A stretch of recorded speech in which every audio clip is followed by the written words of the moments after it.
Graça e paz, meus irmãos. Vamos iniciar mais um devocional na presença do Senhor, em unidade com os irmãos. Convido você a tomar a sua Bíblia ou acessar a sua Bíblia. Quero louvar a Deus por você não ter desistido, você ter se mantido a cada dia na meditação da palavra. Este é o momento a qual nós temos reservado o nosso dia para meditarmos a palavra do Senhor, ouvir o que Ele tem a nos dizer. Apocalipse capítulo 21, versículo 5 nos diz: aquele que estava sentado no trono disse: estou fazendo novas todas as coisas. E acrescentou: escreve isto, pois estas palavras são verdadeiras e dignas de confiança. O projeto do Evangelho é mudança, transformação. Ninguém pode dizer que foi impactado pelo Evangelho sem passar por uma mudança. Mudança essa de caráter, mudança essa de direção. É a famosa metanoia que Paulo nos diz em Romanos capítulo 12, versículo 2. É a mudança de mentalidade, que através dessa mudança de mentalidade, tudo ao redor é transformado. É o que diz Romanos capítulo 12, versículo 2, e não vos conformeis com este mundo, mas transformai-vos pela renovação do vosso entendimento, para que experimenteis qual seja a boa, agradável e perfeita vontade de Deus. É a metanoia, é a mudança de direção. Quando nós olhamos os personagens bíblicos, todos eles foram convidados a sair da sua zona de conforto e buscar uma direção. Qual direção essa? A direção a qual o Espírito Santo, a direção que Deus os impulsionava. Como diz a palavra, o Espírito Santo sopra aonde quer. Ninguém sabe para onde vai. Tal qual precisa ser eu, precisa ser você diante a este Deus. Caminhar em novidade de vida. É o que Paulo diz em Efésios capítulo 4, ora, aquele que rouba, deixe de roubar e passe a trabalhar. Aquele que minta, não basta deixar a mentira, mas precisa falar a verdade. Mudança, transformação. E é sobre isso que nós vamos falar hoje, sobre uma nova criatura. Por isso, tome a sua Bíblia em 2 Coríntios capítulo 5, o versículo 17. 2 Coríntios capítulo 5, o versículo 17. Vamos ao texto. Assim que, se alguém está em Cristo, nova criatura é. As coisas velhas já passaram, eis que tudo se faz novo. Meus irmãos, Paulo está escrevendo para a igreja de Corinto. Corinto é uma cidade grega conhecida por sua diversidade cultural e também por práticas imorais. Paulo enfrentou alguns problemas junto à comunidade, junto à igreja de Corinto. Ele enfrentou desafios internos, como divisões, falsas doutrinas, questionamentos que chegaram até questionar a autoridade apostólica de Paulo nesta igreja. E, diante deste cenário, qual que é o propósito, desta carta?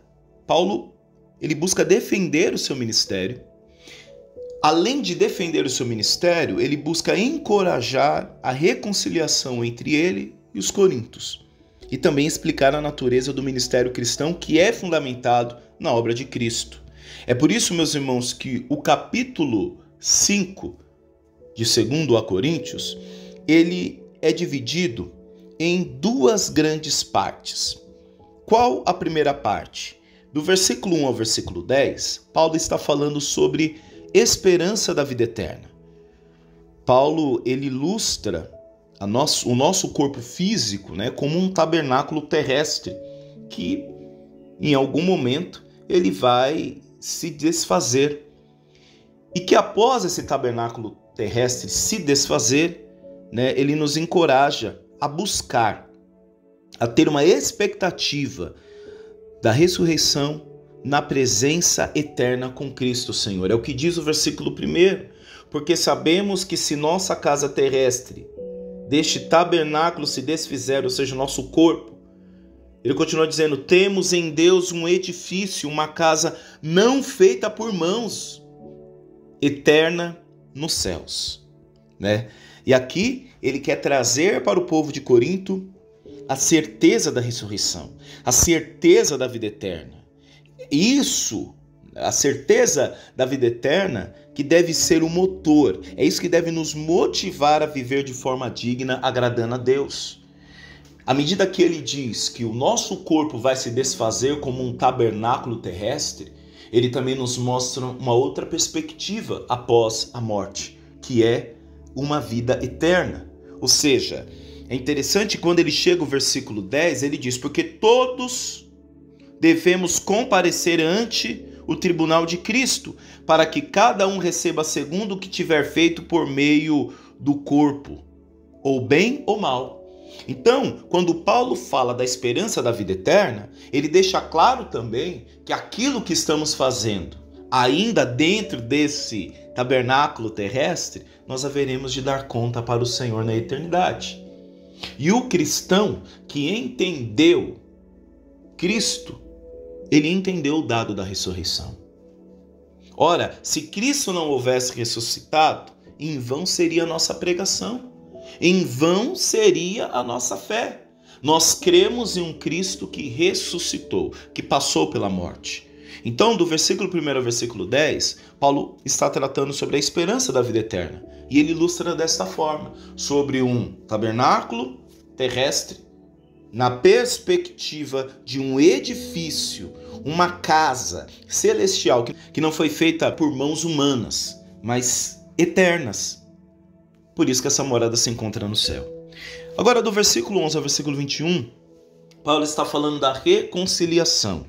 Paulo enfatiza que em Cristo, Deus está reconciliando o mundo consigo. Meus irmãos, havia uma ruptura entre a humanidade e Deus. Havia um abismo. O pecado nos levou a um distanciamento. É o que a palavra do Senhor diz. Porque todos pecaram e destituídos estão de sua glória. É o que nos diz o livro de Romanos, capítulo 3, versículo 23, porque todos pecaram e destituídos estão da glória de Deus, sendo justificados gratuitamente pela sua graça, pela redenção que há em Cristo Jesus, ao qual Deus propôs para propiciação pela fé no seu sangue, para demonstrar a sua justiça pela remissão dos pecados, dante cometidos sob a paciência de Deus, para demonstração da sua justiça nesse tempo presente, para que ele seja justo e justificador daquele que tem fé em Jesus. Então veja que com o pecado toda a humanidade foi destituída da glória de Deus. Por isso é necessário uma reconciliação. Então Paulo, do versículo 11 ao versículo 21, que é o término deste capítulo 5 de 2 Coríntios, Paulo está falando do ministério da reconciliação. E quem é o agente da reconciliação? É Cristo Jesus. Por isso que ele enfatiza que Cristo está em Deus nos reconciliando o mundo consigo. E os crentes são embaixadores dessa mensagem da reconciliação. Meus irmãos, a nossa missão é muito mais do que devocionais diários. A nossa missão é muito mais do que estar em um horário religioso, em um horário marcado em um local. Não, a nossa missão é muito maior. Nós somos embaixadores. A nossa missão é justamente anunciar, levar essa mensagem de reconciliação. Por isso o ID, por isso que o ID é a característica daquele que entendeu quem é Cristo Jesus. O ID é a característica de uma nova criatura. Ide e fazei, não basta ir, precisa fazer, né? Então nós seremos reconhecidos na nossa ida para fazer novos discípulos, porque aí nós vamos estar exercendo, né, esse trabalho de embaixadores da reconciliação, né? Embaixadores de levar essa mensagem da reconciliação. E o ponto principal aqui, os crentes têm o papel de reconciliar o mundo com Deus através de Cristo, vivendo como novas criaturas. E aí nós chegamos no versículo ao qual nós vamos meditar. Assim que se alguém está em Cristo, nova criatura é. As coisas velhas já passaram, eis que tudo se fez novo. Não tem como, meu irmão. Não tem como alguém dizer que teve uma experiência com Cristo. Não tem como alguém dizer que está vivendo um relacionamento com Cristo se ele ainda não se transformou em uma nova criatura. Nova criatura essa que nós vamos dar testemunhos através dos dons do Espírito Santo, dos frutos do Espírito Santo, melhor dizendo. Quando nós olhamos para o livro de Gálatas, capítulo 5, versículo 22, a palavra nos diz, nos apresenta os frutos do Espírito Santo, né? Mas o fruto do Espírito é amor, alegria, paz, longanimidade, benignidade, bondade, fidelidade, mansidão, domínio próprio. E olha o que o autor segue dizendo: contra estas coisas não há lei. E olha o que ele continua dizendo: e os que são de Cristo Jesus crucificaram a carne com as suas paixões e os seus desejos. Se vivemos no Espírito, andemos também no Espírito. Não vos deixemos possuir de vanglória, provocando uns aos outros, tendo inveja uns dos outros. Então, o que é ser uma nova criatura? Ser uma nova criatura é estar em posse desses frutos. E aí é um convite para nós avaliarmos as nossas atitudes. Será que as nossas atitudes estão sendo carregadas de amor, de alegria, de paz, de longanimidade, de benignidade? Estamos tendo atitudes no dia a dia de bondade, de fidelidade, de domínio próprio? Meus irmãos, é muito sério. Paulo está apresentando para uma igreja a necessidade de ser uma nova criatura, de ser novamente gerado, de ser novamente criado, de voltar ao projeto original. Porque quando nós vemos a carta de 2 Pedro, Pedro nos fala de um sacrifício, de um plano de salvação estabelecido antes da fundação dos tempos. Então, antes da fundação dos tempos, o Senhor já tinha nos dado uma identidade nele. E quando Paulo nos fala de ser uma nova criatura em Cristo, é esse convite a nós voltarmos à originalidade, a nós descobrirmos qual a verdadeira identidade em Cristo Jesus. Talvez você já teve muitos apelidos.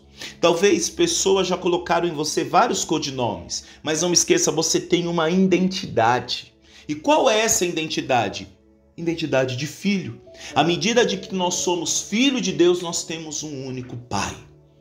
Nós somos filhos de Deus. Quando nós reconhecemos a Cristo como único, suficiente Salvador, quando nós entendemos que tudo que nós necessitamos está na cruz do Calvário, está no sacrifício perfeito a qual ele operou, como o próprio Paulo nos diz no capítulo 5, para reconciliar uma humanidade decaída, nós nos tornamos filhos de Deus.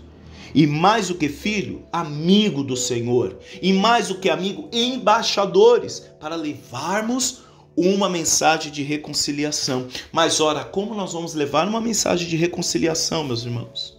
Se nós não abrimos mão do que é velho. Os nossos cultos, por várias vezes, está cheio de palavras dizendo de novidade. Fechamos os nossos olhos, levantamos as nossas mãos, choramos na presença do Senhor, dizendo: Senhor, eu quero um novo, eu quero viver algo novo. Mas não abrimos a mão do velho.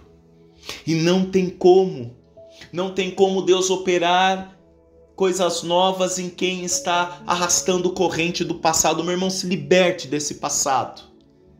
É como você ter um guarda-roupa cheio de roupas que não lhe servem mais. Talvez essas roupas te trazem lembranças, sejam boas, sejam ruins, e você fica pegado àquelas roupas, revivendo aqueles momentos, vivendo um saudosismo, dizendo: nossa, mas foi tão bom aquele dia. Ou então roupas que não lhe servem mais, mas você tem a esperança que você vai voltar a caber dentro desta roupa. E a proposta do Senhor não é você mudar para caber dentro de uma roupa que não lhe serve mais. Não, a proposta do Senhor é de novidade. A proposta do Senhor não é de remendar. A proposta do Senhor não é de remediar. A proposta do Senhor é nos fazer novas criaturas, segundo a vontade dele, segundo o querer dele, se parecendo com ele, tendo seus atributos, tendo seus frutos, os frutos do Espírito Santo. Meus irmãos, como os nossos familiares nos enxergam? A palavra do Senhor vai dizer que vai uma geração e vem outra geração. Nós somos aqueles que já estamos indo. E o que nós vamos deixar para a próxima geração? O que a próxima geração irá falar de nós?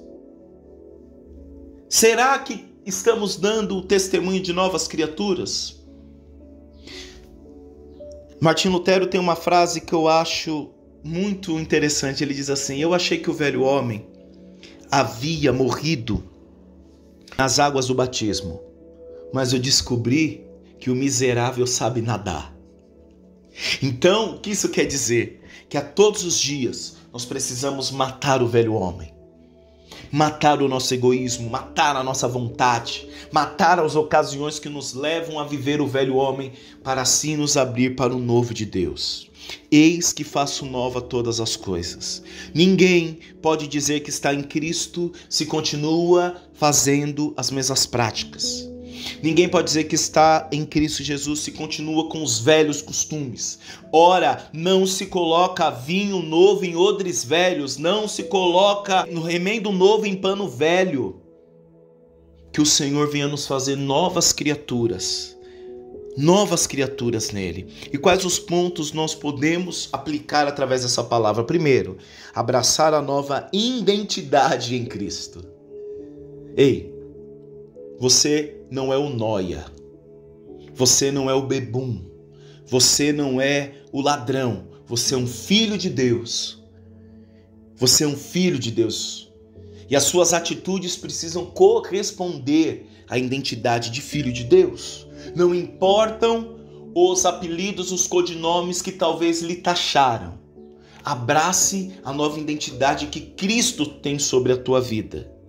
Reconhecer que em Cristo somos novas criaturas, meus irmãos. Devemos deixar para trás o que nos prende ao passado e viver a nova vida que em Deus nos oferece. É o que nos diz Efésios capítulo 2, versículo 10. Porque somos feitura sua, criados em Cristo Jesus para as boas obras.